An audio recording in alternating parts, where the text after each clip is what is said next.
ഇറാനുമായുള്ള സമാധാന ചർച്ചകൾ പരാജയപ്പെട്ടതിനെ തുടർന്ന് ഇറാനിയൻ തുറമുഖങ്ങൾ ലക്ഷ്യമാക്കി യുഎസ് സൈന്യം ശക്തമായി നാവിക ഉപരോധം ആരംഭിച്ചു. ഹോർമൂസ് കടലിടുക്ക്, ഒമാൻ ഉൾക്കടൽ, അറബിക്കടൽ എന്നിവിടങ്ങളിൽ യുഎസ് യുദ്ധക്കപ്പലുകൾ നിലയുറപ്പിച്ചതായാണ് റിപ്പോർട്ടുകൾ. 2026 ഏപ്രിൽ 13 തിങ്കളാഴ്ച മുതലാണ് അമേരിക്കൻ സെൻട്രൽ കമാൻഡ് ഉപരോധം ഔദ്യോഗികമായി നടപ്പിലാക്കി തുടങ്ങിയത്. ഇറാനിയൻ തുറമുഖങ്ങളിലേക്ക് പോകുന്നതും അവിടെ നിന്ന് വരുന്നതുമായ എല്ലാ കപ്പലുകളെയും യുഎസ് സൈന്യം നിരീക്ഷിക്കുകയും തടയുകയും ചെയ്യും.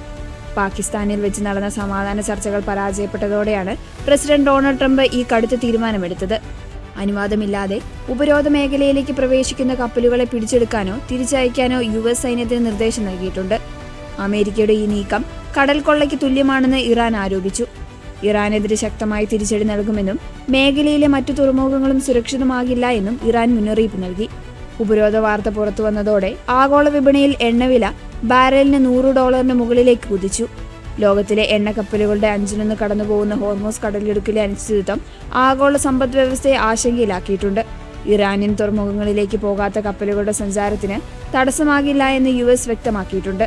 അതേസമയം ഇന്ത്യ ഉൾപ്പെടെയുള്ള സൗഹൃദ രാജ്യങ്ങളുടെ കപ്പലുകൾക്ക് സുരക്ഷിതമായ പാത ഉറപ്പാക്കുമെന്ന് നേരത്തെ റിപ്പോർട്ടുകൾ വന്നിരുന്നു.